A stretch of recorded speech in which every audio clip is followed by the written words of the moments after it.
It's a great honor for me to be here at the Empire Club of Canada today, which is arguably the most famous and historically relevant speakers podium to have ever existed in Canada. It has offered its podium to such international luminaries as Winston Churchill, Ronald Reagan, Audrey Hepburn, the Dalai Lama, Indira Gandhi, and closer to home, from Pierre Trudeau to Justin Trudeau. Literally generations of our great nation's leaders, alongside with those of the world's top international diplomats, heads of state, and business and thought leaders.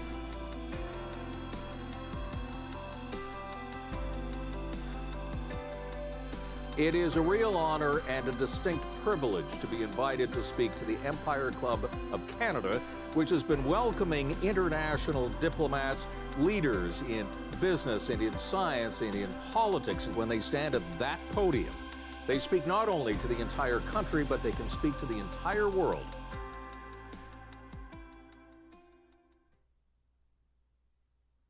Good afternoon, fellow directors, past presidents, members, and guests. Welcome to the 116th season of the Empire Club of Canada. My name is Mike Van Sollen. I'm the president of the Empire Club, and I'm delighted to be your host for today's virtual event, The Future of Live Music in Toronto.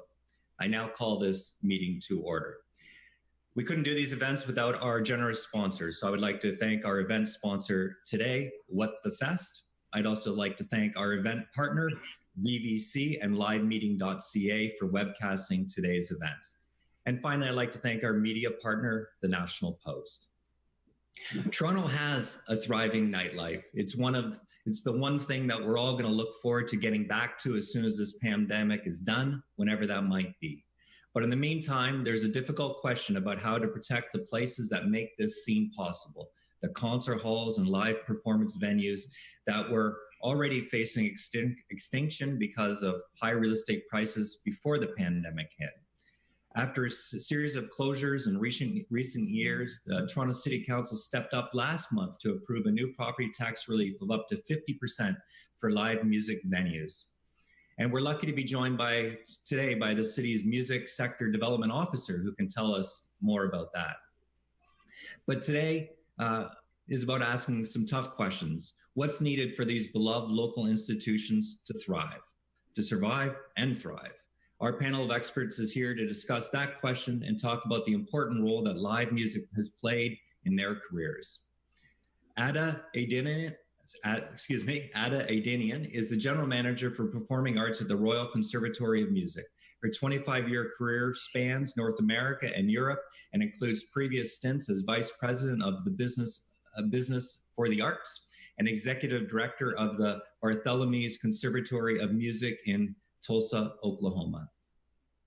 Andrew Barashko is the genius behind the Art of Time Ensemble. He trained as a concert pianist who made his solo debut with the Toronto Symphony Orchestra at the age of 17 and went on to perform with some of the world's most renowned conductors. In 1997, he founded the Art of Time Ensemble, a chamber orchestra turning the classical world upside down. You may know them from their genre-bending concert series in Toronto, but Art of Time has also toured internationally. It's special that Andrew could join us today. Brian Eiler is a lawyer by day, but the chair of Hughes Room Live Music by night, the iconic live music venue at Dundas and Bloor that reopened as a not-for-profit and registered charity in 2017. Mike Tanner is the City of Toronto's Music Sector Development Officer, advocating for the interests of the music business and policies developed at City Hall. In a past life, he was a musician himself and spent many years performing, touring, and recording, as well as working as a director of operations for the North by Northeast Festival. Molly Johnson is one of the country's most iconic voices. She is a Juno Award-winning jazz vocalist, mother, singer-songwriter, artist, and philanthropist. She is an officer of the Order of Canada and has done some extraordinary work to elevate and celebrate music, including launching the Kensington Music Jazz Festival. Her latest album is Meaning to Tell Ya, and we're delighted that she's able to join us today. Here to moderate this panel of our all-stars is Garvia Bailey. She is an arts journalist, producer, broadcaster, and co-founder of Jazzcast.ca. You may recognize her voice as the morning show host at Jazz FM and she's worked with arts organizations across the country, from TIFF to Hot Docs to the Banff Center. Before turning things over to Garvia, I encourage you to submit questions on the screen. This is an interactive event, and we'll try to work in some of your questions in the second half of our discussion today.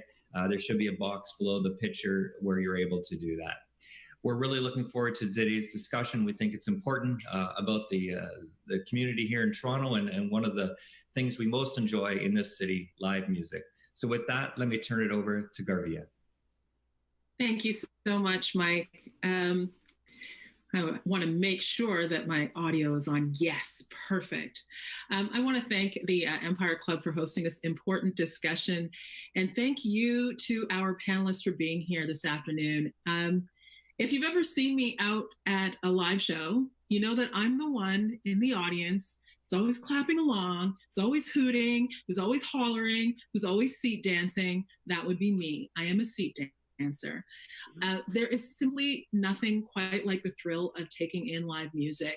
The immersive, communal, joyous, and sometimes reverential experience is so special and so very hard to duplicate. I mean, if you take a look at a beautiful piece of art, you rarely yearn to watch the painter create it live, but music is so different. So I mourn with all of us who are craving watching artists do their thing live and create magic. Even more difficult to fathom is the fact that the statistics are rolling in as we speak. It's going to be a steep climb for clubs and concert halls, festivals, to begin the process of gathering people together again. And that's only if they survive through this unprecedented time of social distancing in the face of this pandemic. So today, the hope is that we paint a clearer picture of the challenges, the social, political, economic landscape. We have to take a look at all of that. And also we have to look at hope, where our hope lies in getting back to live music in this beautiful city of ours. So today's panel includes artists and festival creators, club and concert hall owners, administrators, and City of Toronto representation. So a wonderful variety of perspectives. Thank you all for being here. So what I'd like to do is just start things off with our panelists, just giving a brief overview of where you're at right now, your perspective on the situation, on a sort of a broad scale, and then we'll jump into the conversation. So I'm going to start with you, Andrew, if that's okay. That's okay. Thank you for including me in this conversation. As Mike mentioned, I'm the founder and artistic director of the Art of Time Ensemble. We are primarily a music-based ensemble here in Toronto. We present an annual concert series here, and we also tour mainly in Canada and the United States. I started Art of Time over 20 years ago with a desire to give classical music or find a way of giving it a new relevance in contemporary society, mainly by trying to blur the lines between classical music and more contemporary musical genres, other art forms. So our shows, almost all our shows feature classical music along with a multitude of other styles, as well as theater, dance, literature, film, etc. Since COVID hit, we had to cancel the last two shows of our last season, our 2019-2020 season. They involved 25 artists. We've also had to postpone announcing our next season, which usually begins in October, and it is supposed to involve over 50 artists. So far, all the proposed performance models for the foreseeable future based on social distancing are not viable for us as an organization, because we depend heavily on ticket sales. And personally, it's rocked me to the core, this situation, along with all my colleagues. And there's been a lot of obsessive reflection all over the place, you know, from the questions of survival, my company, of the arts in general, to, in the last couple of weeks, many other questions. And hopefully we'll have a chance to touch on those at some point later in the discussion. Absolutely. Thank you so much, Andrew. Molly, I'm going to turn it over to you. Can you give us a brief overview of where you're at right now? Well, as an artist, as a musician, I lost 27 shows in 3 days. Just went like that. And those shows took close to a year to put together. So that's pretty devastating. But we're figuring it out. We're figuring it out in that I'm looking at ways to, believe it or not, record another record. I have a very supportive label, Universal. We're figuring it out. We're a small trio, unlike Andrew, with massive people. I'm a 3-piece at best. I can go bigger, but I can make it work. I can make it work with a piano player. But that said, to Andrew's point, there's no getting around the fact that we're not going to have audience paying cover charges anytime soon. The other piece of what I do is a little teeny tiny jazz festival or music festival in Kensington Market Jazz Festival. And we're heading into year 5. And we've done a crazy kind of pivot in that we will put that festival online this year for 1 year only. We've moved it a little further into the fall.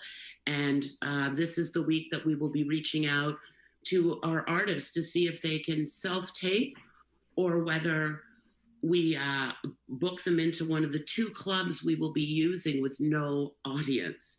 So we're going to pre-record musicians in this club, edit, and put it all up in October. To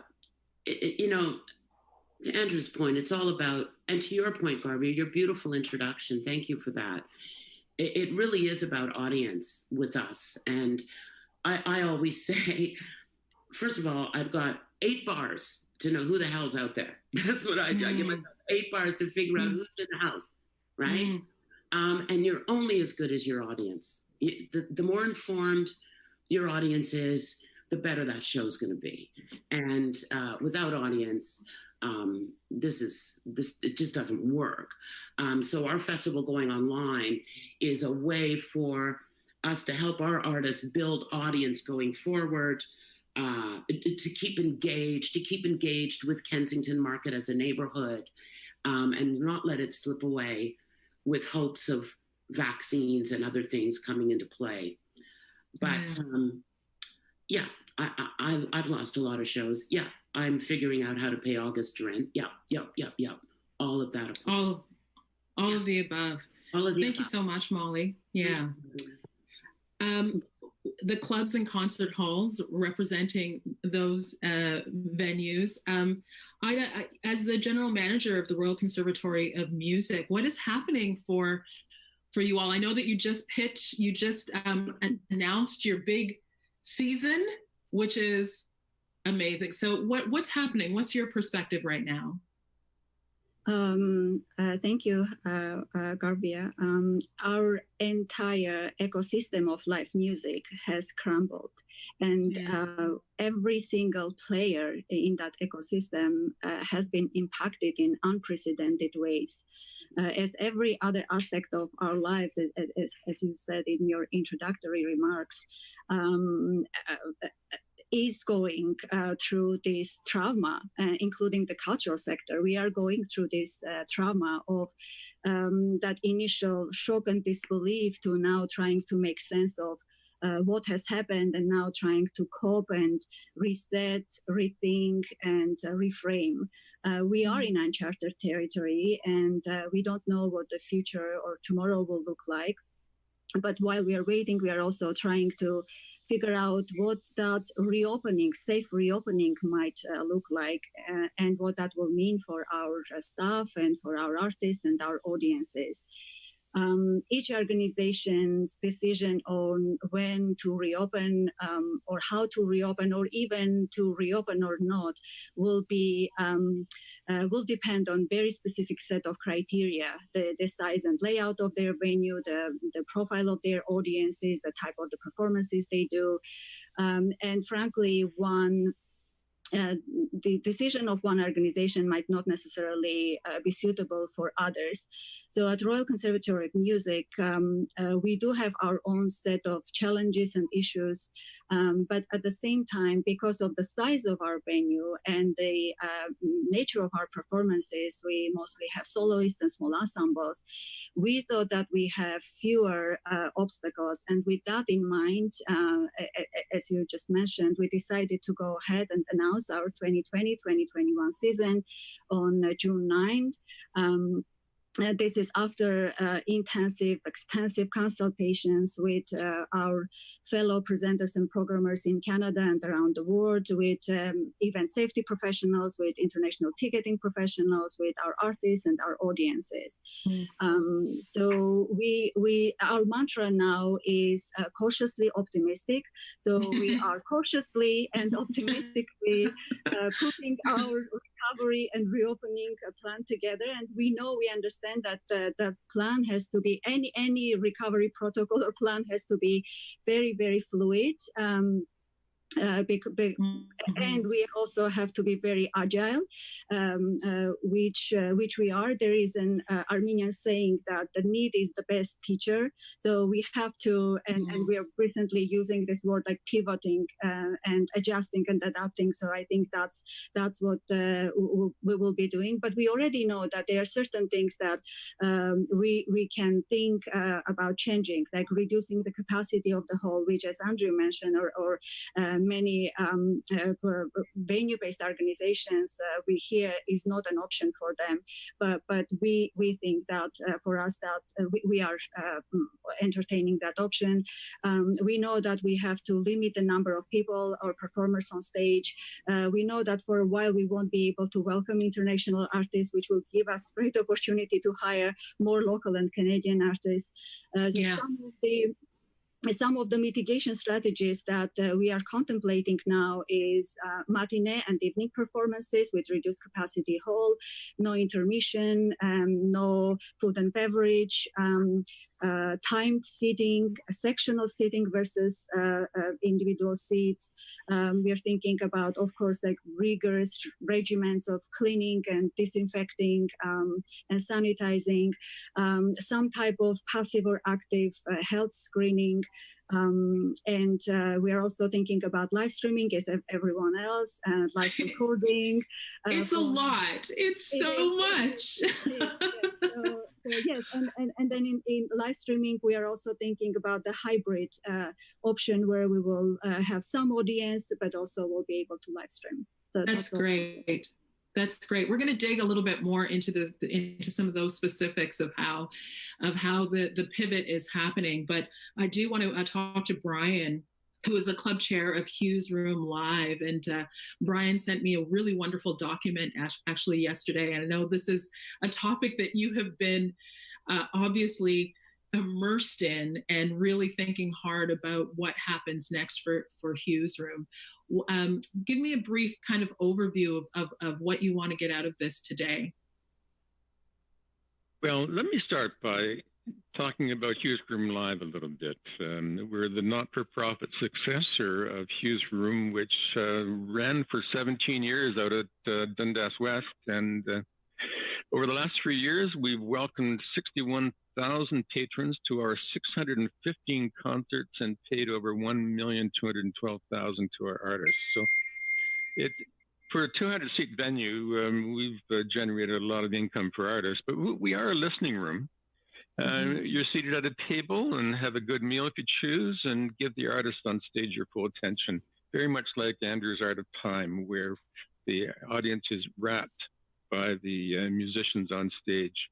Our artists do appreciate that undivided attention and are enthusiastic about returning year after year.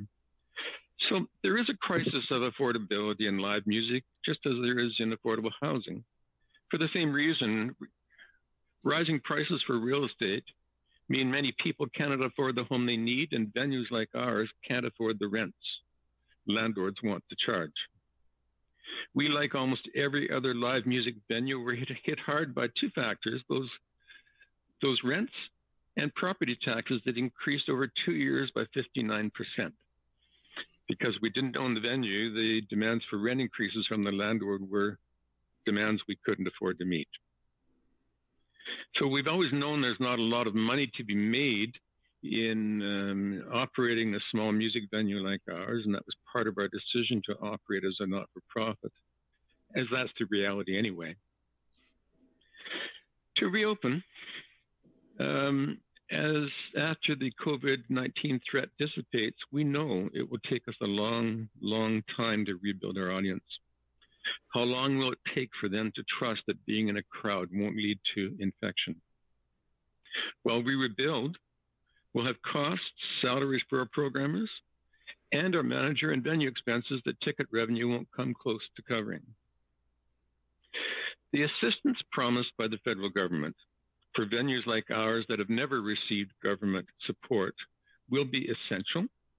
We have no other way to cover the costs of surviving and reopening once the COVID pandemic has passed. And lastly, we need to explore how more live music venues can be helped to acquire their own affordable spaces, free from the volatile commercial rental market that forces venues like ours to close, just like Roy Thompson and Massey Hall have done so successfully. The longer-term solution is social ownership of venues, and the goal is to ensure the financial and other supports required to make that happen are put in place. Mm-hmm. Thank you so much, Brian. Lots to get into there. Mike, does your seat feel hot right now? Like, does it physically feel like it's hot? Because as Mike Tanner, being the representative of City Hall in the City of Toronto, I'm sure you're getting a lot of questions. I'm sure there's a lot of considerations that are and your email inbox is a nightmare. What's happening as far as the city is concerned as we start towards getting over this hump? Yeah, good questions, Garvia. Thanks, and hello, everybody. So yeah, as the music officer for the City of Toronto, after 5.5 years in the job, people are still sometimes surprised to know that Toronto has such a position, but it was created in 2014. I remember speaking to you not long after I took the gig. We represent in the music office the interests of the entire sector. That's venues, of course, festivals, events, the whole DIY community, the live music ecosystem, agents, managers, production companies, as well as recording, publishing, educational institutions, retail. We do a lot of advising, business to business connecting. We help people navigate the miasma of City Hall if they need a permit or have to understand processes. And more than anything else, I think we ensure that music has got a voice at the table in municipal politics when strategies or policies are being discussed. So my email inbox is always a mess, and we're always doing what we can to service the needs of the community. Lately, of course, since around the 15th of March, it's been particularly dire, and we really feel for people, from artists all the way up to the biggest promoters and festivals and events and venues, who are feeling the pinch with, as so many of the other panelists have said, no immediate sense of timeline or future or audience confidence or what the safe opening strategies are going to be. We understand that running a live music venue in a city as expensive as Toronto, as Brian has alluded to, even before COVID, was becoming increasingly unsustainable. Very, very few venues own the building in which they occupy space. Nearly all of them are tenants, just like coffee shops or nail salons. They're subject to huge macroeconomic forces that they have very little control over, increasing property taxes, viable leases. Insurance is getting harder and harder to get for many venues. Property owners selling their building to developers. All of these things can happen. City's taken some steps over the years to try to mitigate what we can. In 2018, we created an agent of change policy, which seeks to protect pre-existing music venues from complaints occasioned by nearby residents who arrive there, in usually high-density residential developments after the fact. There's a new noise bylaw in the City of Toronto since last fall, which is very much more favorable to live music than the old one. And most recently, as Mike alluded to in the intro, we created a property tax cap, 50% for all live music venues in Toronto, retroactive to January 1st of this year. If you meet the eligibility criteria, it's a potentially a game changer for the venues that managed to survive COVID. I know, for example, the Horseshoe Tavern on Queen Street last year in 2019 paid $110,000 in property tax to the landlords. So that's a $55,000 saving, which is quite substantial. So we hope that this will help sustain the industry. Frankly, it's something we've been talking about for a few years. COVID gave us the impetus and the catalyst to push something like that through more quickly. We understand the vital role that these venues play in being incubators for talent, giving emerging artists the first stages in which they can hone, develop their craft. They employ staff, they pay taxes, they enhance neighborhoods, they build safety and vibrancy on our streets. There's a knock-on effect for retail and tourism and transit. And as much as anything else, I think they help shape our civic identity for Toronto as a city that values music and musicians.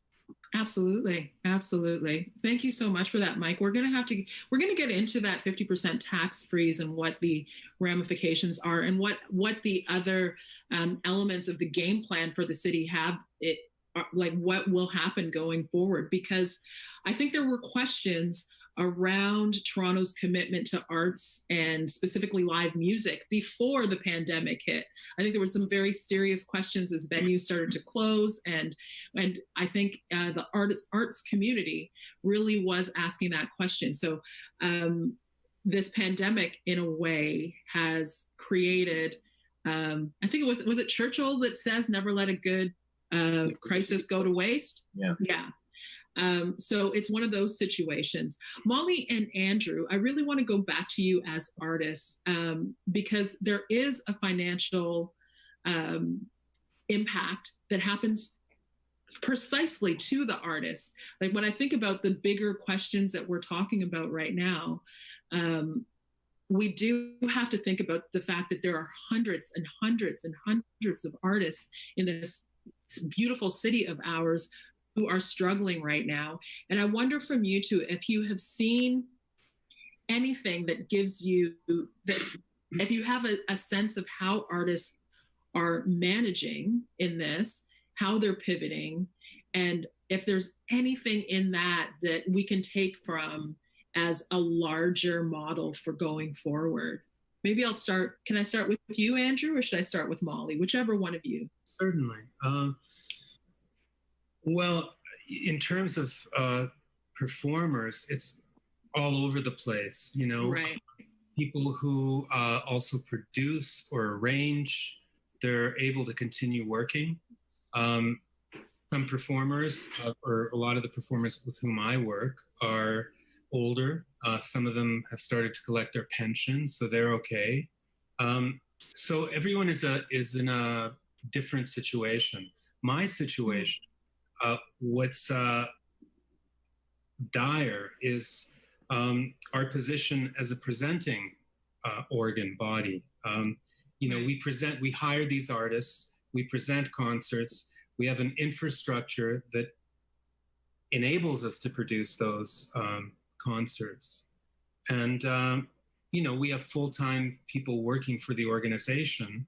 And so far, the government's been great with their subsidies, which are enabling us to keep everybody employed, but who knows when that is going to end, And in trying to figure out what are we going to do this year, it's really hard to know. Like the councils have been great. They all mobilized. They were right there. But the private and corporate sector, we still don't know. I mean, they've all taken hits financially. We don't know. I mean, you know, we have longstanding relationships with many of them, so we kind of know what we can count on from year to year based on, you know, previous years. Absolutely. We have no sense of what we can count on this year, which makes it almost impossible to plan what to do, because we don't know what we have to work with, right? So my reality is, in this context, is more as a producer and artistic director rather than a performer. Molly, you touched on it as a performer when you spoke about the fact that there's been, you know, you've upwards to almost 30 shows you've had to cancel in this way, but you interact with a lot of other performers as well. What are you hearing and seeing? I saw this really interesting bit last night that the Village Vanguard is doing these live concerts and able to bring people in to do, you know, these streamed concerts. What are you seeing yourself, Molly, that we might be able to push forward into this time?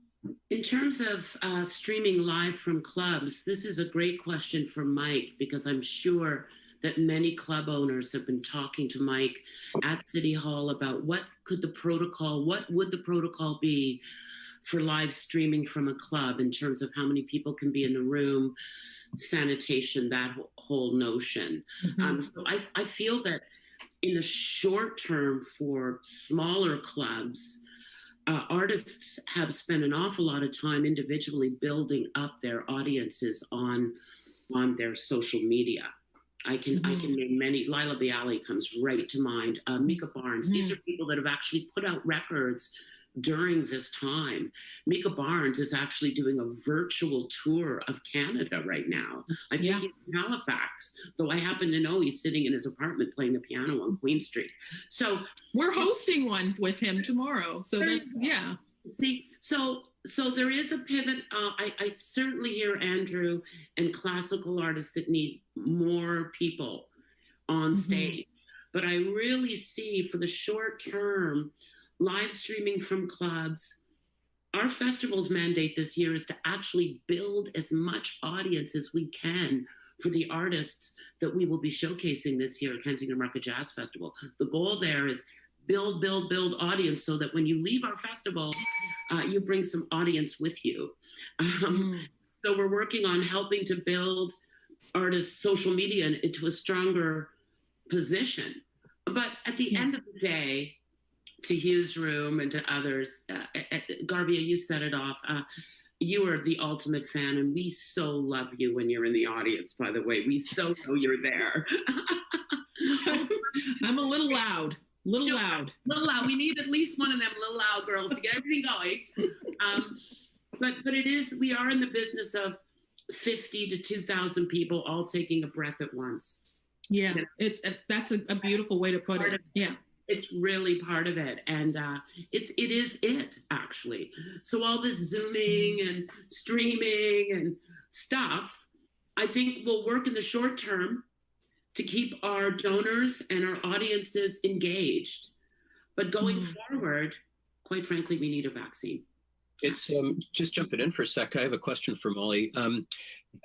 It's all we can do. It's all artists can do right now, you know, selling on Bandcamp and live streaming. And I'm wondering, with Kensington Market Jazz Festival going online, what your thoughts are on helping to make the live streams as vibrant and as engaging as possible. If you're like me, you probably watched hundreds of live stream shows in the last 3 months, and I'm sensing a little bit of live streaming fatigue among the weather changes too.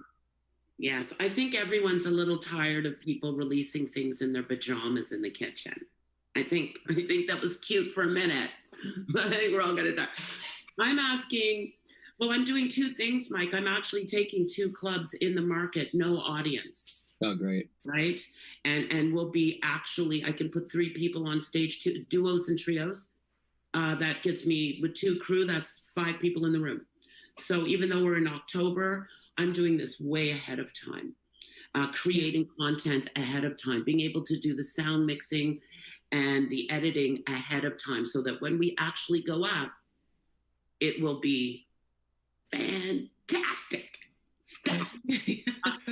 So we've looked at live streaming at Hughes Room Live, and we're not persuaded the economics are there to make it work. Right. And we're used to the kind of quality that live music has when you're in the audience and just 10 feet in front of the performer. And without that quality and without the economics, we don't see how the streaming will work. And so we're focused really on identifying a venue that we can have secured long-term and looking to find financing to make that happen and to reopen and be sustainable. That's a huge task. I understand, but our festival is to engage audience now, keep them engaged now, so that when we move to the future, which will involve us all getting back in the room, we'll have engaged this audience now. I'm sure Hughes Room has an extraordinary list of subscribers and people. I mean, this is the time when we need to pull out all the stops and get people engaged. I personally, I don't like singing in my kitchen. My kids are making pasta, the dog needs to be walked, like it's really not great. I think Molly's point is good, and to your point as well, Brian, that there are these yourself and Ida there at the Royal Conservatory. There is something to be said of trying at some point to get bums in seats. We're not sure when that happens. And I think to Molly's point that yes, there has to be a consistency of keeping those artists at the forefront of people's minds. But it's at a certain point, we will get the opportunity to get bums in seats again. Yeah. And I just wonder with both of you, the conversations that have to happen. I think you touched on them, Ida. The conversations that have to happen when we get to the point that the doors can be open, because face it, it's going to be a new normal. It will not be the same as it was before. I think we already know that. So this is for Brian and Ida to answer that question as a smaller venue and as something that is as large as Kerner Hall, Royal Conservatory properties. What happens then? What are the contingencies in place when you get the go ahead to at least try? Well, go ahead. You've thought about this more than we have.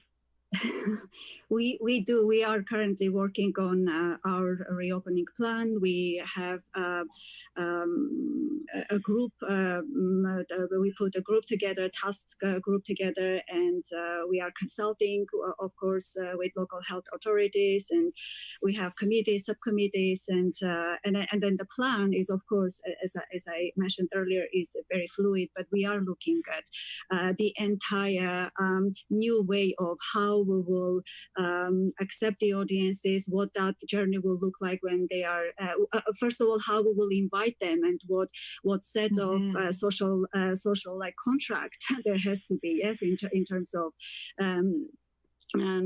respecting the social distancing and reporting the health, or not attending the performance if they are not feeling healthy. So all those things needs to be. So there is a lot of work to be done before we are ready. And of course, when we are ready, it impacts every single aspect of our operations, from front of house to ticketing office to production to food and beverages, like every single thing. So that is an extra responsibility on us to figure out how to do it safely. So this is going to be the new normal, how to do it safely. So how to disinfect and all the extra precautions for disinfecting and cleaning, and then all health screenings that we need to do, and training our staff for all those best safety precautions and measures. So it is a lot of work, but that's what we have to do. That's what you have to do. It gets complicated for a place like Hughes Room Live, which was in a transitional period to begin with as this all started. Yeah. So as this transition, do you see this situation now as a way for the transition to be eased for you, actually, for those opportunities that might arise for Hughes Room Live to step into this? Right now we don't have a venue. We're itinerant, if you will. Like Andrew's organization, they have a venue that they rent when they put on concerts, but we think there's a great opportunity at this point, given what landlords are seeing out there, that we may be able to find a landlord and a site that fits for us that would be much more amenable to giving us something that's affordable than we had experienced prior to COVID-19. And that's a huge issue. As Mike says, 95% of smaller live music venues rent. And the rent is often the biggest expense you have, and it's massive and growing. So if we can find a way to reduce that overhead cost, and I'm so envious of Kerner Hall and even Harbourfront Centre that they own their building, that they don't have to pay a landlord, and it makes it so much easier. And that's the way it should be. Yeah. But they pass it on to the artists, right? They what? They pass the expense on to the artists. Of course, you know, they have their own budgets. Like Harbourfront has been really, really good to us over the years, but they're ultimately a government bureaucracy, and there's only so much they can do. And, you know, whoever rents that space still has to incur all those expenses, right? Exactly.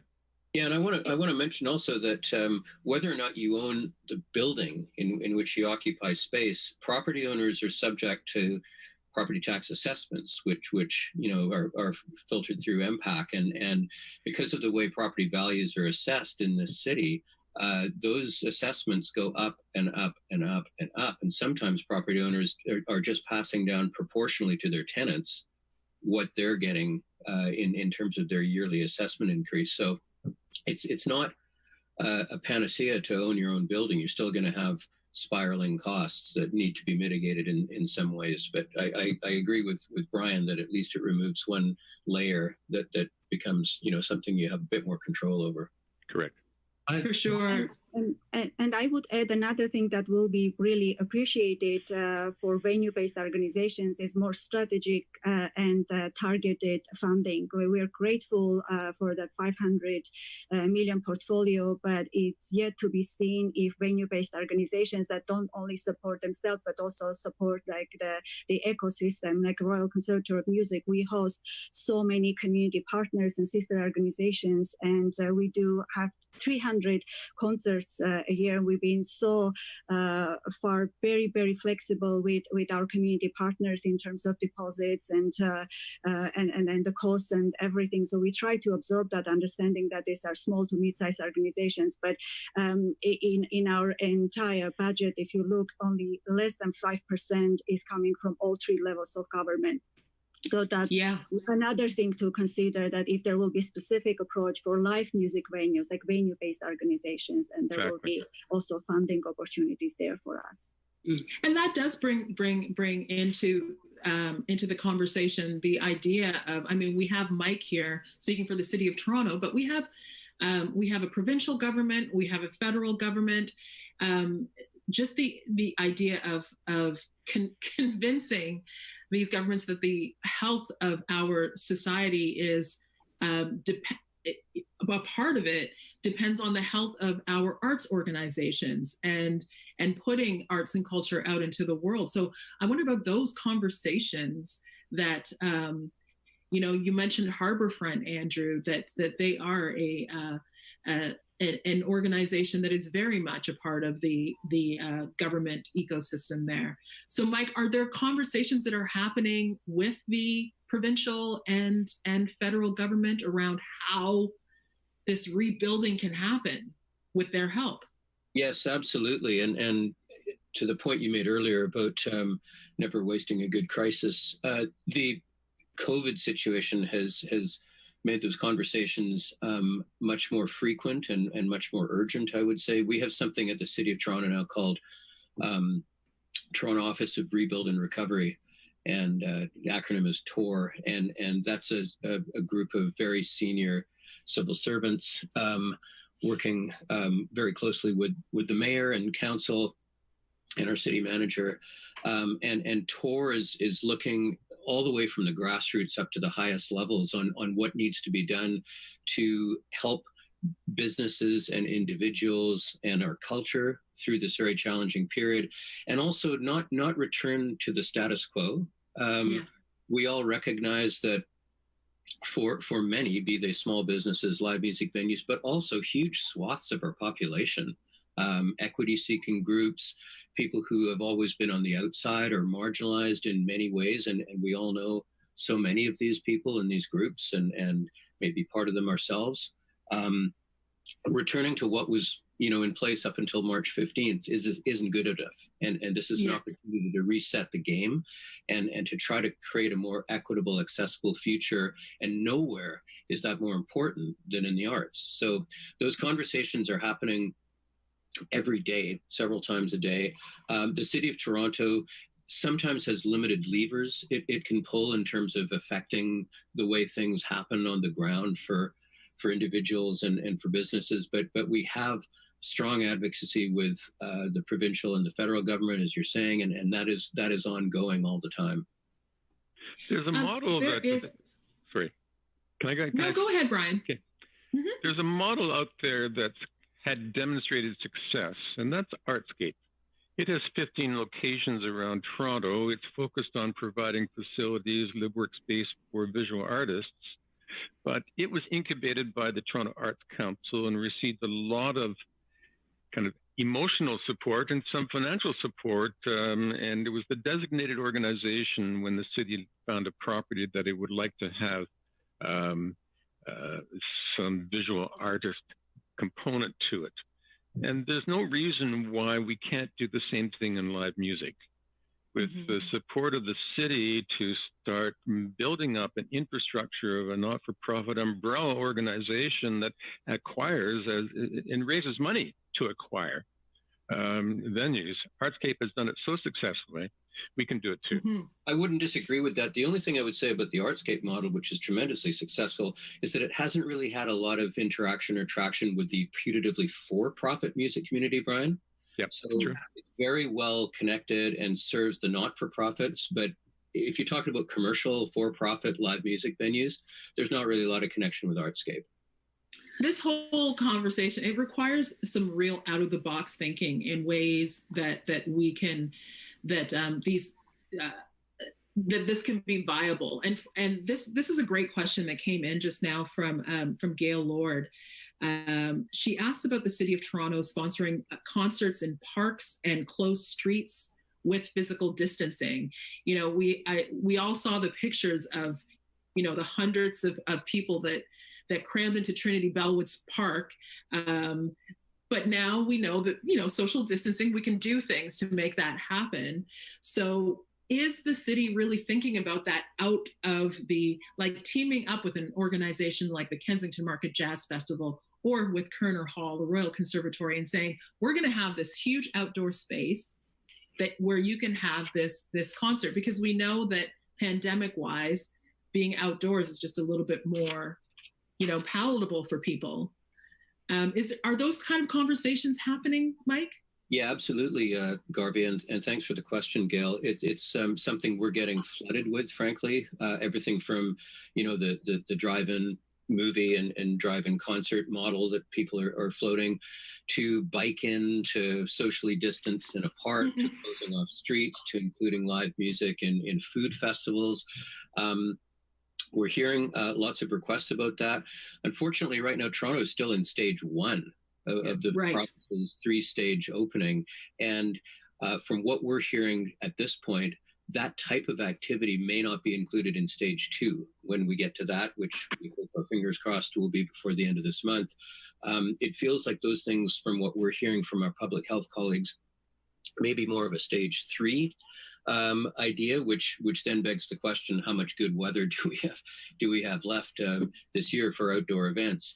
The City of Toronto, I think, would look to see what we can do in terms of our permitting structure, things like noise exemptions, other kinds of hoops that event organizers normally have to jump through to make that conversation as easy as possible, so that partnership would look like the city saying, well, look, here's what you can do. Here's some clear, well-articulated guidelines that you need to follow. And over to you, Kensington Market Jazz Festival or Art of Time Ensemble or event organizers writ large. You guys bring the ideas.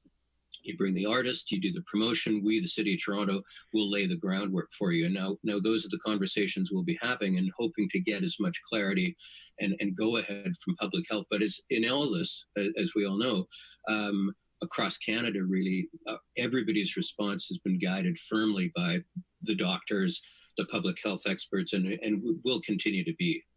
Yeah. So we're not going to see. There's a question here from Adrian, who talks about the big venues, like you're talking about your Scotiabank centers and all that sort of stuff. And to your point, Mike, like what's happening is we are having to take, or these organizations are going to have to take the cues from our health departments, the people that know better. So it could be 2021 before we see venues like that open up. Molly, you talked in our call yesterday about the private sector and what has happened with the Kensington Market Jazz Festival. It is a labor of love and philanthropy. And, there's so many players that go beyond government and good times. But I want to know about that role to all of you. The role of the private sector, of philanthropists, of those that have the deep pockets to help out a festival like culture, Kensington Market. And a real love of culture and a real love of the city. I think, Andrew, you know a similar pocket of people. You spoke about that earlier. Andrew, maybe you could speak a little bit about. Well, as I said, I've been reluctant or sheepish to, it just feels too early to bug these people, or at least for me, time is running out and I'll have to sooner or later, but I know that it's been a difficult situation for everybody. And so I've been waiting to see if they're ready to continue supporting at the level that they were, or, what their capacity is now. But Molly, if I may go back just for a second to ask you a question. Sure. Most of the musicians whom I work with are still not really comfortable sitting in a room for hours to rehearse, or being on the same stage. It's usually pre-formed ensembles or ensembles with a pre-existing relationship who work together all the time. And have a repertoire and a relationship. Are you finding that at all in terms of booking people for the festival, or?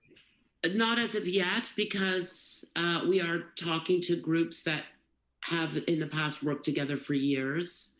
We're talking to a lot of artists that are able to do what they call self-tape, where, the bass player's at home, the drummer's at his house, the piano player's at his house. We all do our thing, and it's not great, Andrew. Yes, it's I know. Not great. However, it's something. And my goal is to try and engage and keep our audiences. So even if it means taking a bunch of Art of Time footage that you already have to a really great editor and making a great package for yourself and putting that up there to keep your audiences that you worked so hard to build. You don't want to lose them in this time. They need to be and they will. I believe, and this is for you too, Hughes, and possibly for Kerner Hall, like it's taken years to build these relationships. You have great relationships. They're still there. They may be a little broker than they were a year ago, but their passion and commitment to the arts, I believe, is still there. And you need to engage with those people in whatever way you can to let them know still there, and you're working towards something. right?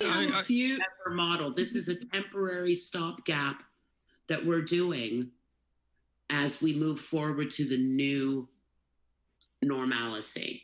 But in the meantime, not to lose our audiences that we've worked so hard to build. And they deserve to hear from us, whether they're donors or just strictly that $20 person.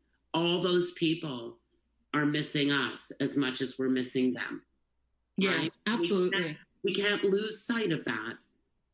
And we need to take faith and comfort in a way in that and reach out to our audiences with the best we can do right now. And Andrew, I'm sure you have gorgeous footage of many beautiful. We do, and I plan to use it. Yes, absolutely, because you do beautiful work, and thank you. I know that your audience would like to see something from last year at home in their living room with a bag of popcorn. What I'm trying to do with our festival is put live on our streams a PayPal account, so that you can tip us as we go, right?